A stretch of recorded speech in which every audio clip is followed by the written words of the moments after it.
Di antara perkara yang begitu tegas, begitu keras, bahkan Allah memberikan celaan yang sangat besar, itu adalah perkara tentang riba. Allah Subhanahu wa taala sampai mengumpamakan orang yang makan riba itu seperti orang gila. Dalam surah Al-Baqarah Allah berfirman, "Alladzina ya'kuluna ar-riba la yaqumuna illa kama yaqumul ladzi yatakhabbathu asyaitanu minal mas." Orang-orang yang makan riba, mereka tidak dapat berdiri melainkan seperti berdirinya orang yang terkena penyakit gila, yang kerasukan setan. Dalam riwayat Imam Ibnu Majah, Rasulullah sallallahu alaihi wasallam bersabda, "Ma dhahara fi qaumir riba illa dhahara fihim junun." Tidaklah nampak riba itu secara terang-terangan di masyarakat, melainkan akan nampak pula di sana kegilaan. Masyaallah muslimin rahimakumullah, berbagai macam jenis riba sekarang bisa kita lihat di tengah-tengah masyarakat kita. Yang paling baru dan itu kemudian menjadi viral adalah tentang pinjaman online. Kullu qardin jarra manfaatan fahuwa riba. Kaidahnya seperti itu. Setiap akad utang piutang, qard yang itu mengambil manfaat dari akad itu, maka itu adalah riba. Apapun namanya itu. Dan ini begitu luar biasa. Pada bulan April 2023, warga DKI Jakarta saja itu terjerat pinjaman online sebesar 10,35 triliun rupiah. Kemudian Indonesia menurut catatan OJK sampai Mei 2023 ada 51,46 triliun rupiah masyarakat yang terjerat pinjaman online, dan 1,72 triliun itu macet. Masyaallah muslimin rahimakumullah, bukan masalah pinjamannya semata, tetapi masalah ribanya. Yang kita bisa melihat bahwasanya kegilaan itu betul-betul terjadi di tengah-tengah masyarakat kita. Kalau dulu ada seorang ibu gara-gara terjerat pinjaman online membawa dua balitanya diracun, kemudian dia berusaha bunuh diri. Maka awal-awalan bulan ini kita melihat ada seorang mahasiswa sebuah universitas ternama di Indonesia membunuh adik seniornya gara-gara terjerat pinjaman online, ingin menguasai harta adik juniornya ini, sampai-sampai cincinnya tertinggal di tenggorokan korban yang dibunuhnya.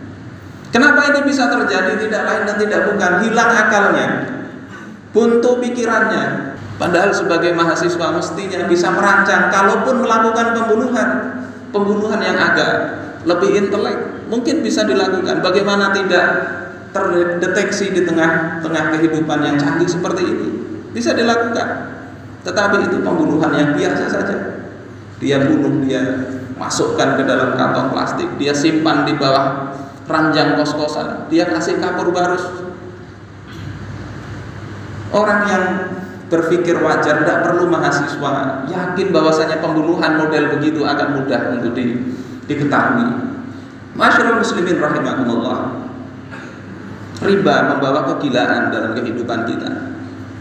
Dan lebih gila lagi ketika yang namanya pembunuhan ini juga terjadi begitu marak di tengah-tengah kita. Ribuan kasus terjadi per tahun. Ribuan kasus. Tidak hanya di lingkungan masyarakat umum yang keras hidupnya, bahkan di lingkungan mahasiswa, sesama mahasiswa, bahkan di lingkungan SMA. Kenapa ini bisa terjadi? Rasulullah Shallallahu Alaihi Wasallam, beliau dalam sebuah hadis diriwayatkan oleh Imam Ibnu Majah memberikan salah satu sebab yang sederhana kenapa masyarakat itu bisa rusak. Tidak lain adalah ketika kita hidup tidak mau lagi memperhatikan aturan-aturan Allah Subhanahu wa taala. Wa ma lam tahkum a'immatuhum bi kitabillah wa yatakhayyaru mimma anzalallah illa ja'alallahu ba'sahum bainahum. Kata Rasulullah, selama para pemimpin itu tidak mau berhukum dengan kitabullah dan mereka lebih suka memilih-milih di antara hukum Allah taala, mana yang mau dipakai, yang menguntungkan mereka pakai, sementara yang tidak sesuai dengan hawa nafsu ditolak, ditolak sedemikian rupa, illa ja'alallahu ba'sahum bainahum, melainkan pasti Allah jadikan kerusakan, bencana itu terjadi di tengah-tengah mereka.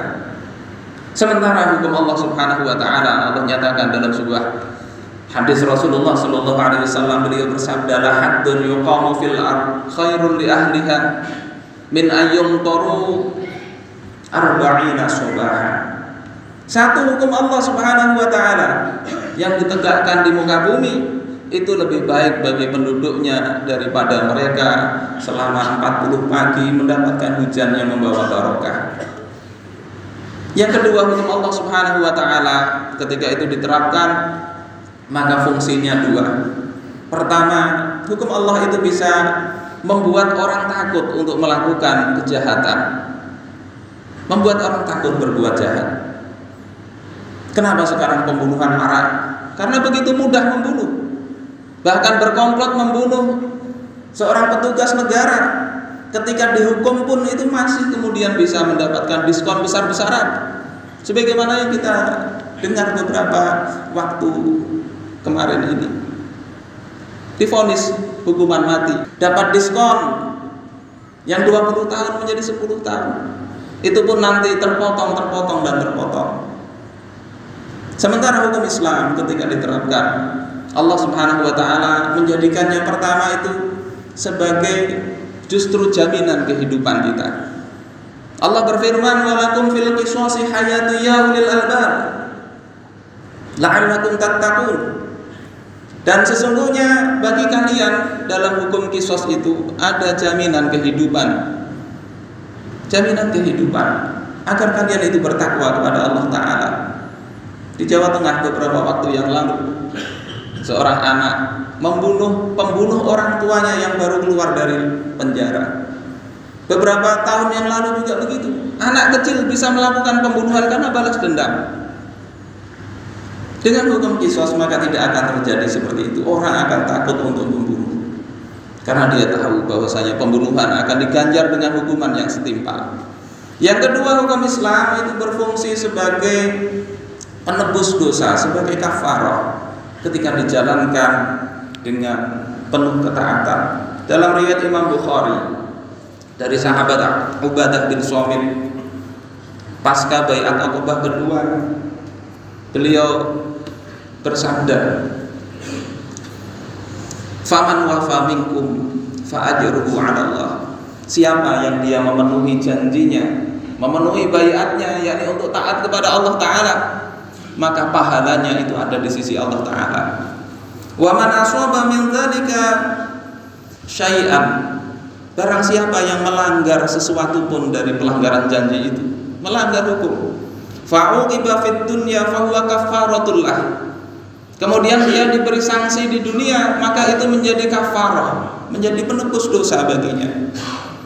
Wa man asaba min dzalika syai'an tsumma satarahu Allah fa huwa ila Allah. Siapa yang dia melanggar hukum, kemudian Allah tutupi, tidak Allah bukakan, tidak disiksa, tidak dikasih hukum Allah Ta'ala di dunia, maka urusannya kembali kepada Allah. Insya'a afa'anhu, kalau Allah mau Allah akan maafkan. Wa insya'a aqabah, kalau Allah mau Allah akan siksa karena dosa itu. Karena itu kita dapati pada masa Islam diterapkan, orang dengan sukarela ketika berbuat kesalahan bisa meminta untuk dibersihkan. Tahhirni ya Rasulullah, kata seorang wanita yang berzina, sucikan aku ya Rasulullah. Ini hanya ada pada sistem hukum Islam. Mudah-mudahan Allah Subhanahu wa taala menjadikan kita orang-orang yang merindukan itu, paling tidak orang-orang yang menginginkan Al-Quran yang kita cintai, yang kita yakini, bahkan diperlombakan, ini betul-betul mewujud di dalam kehidupan kita.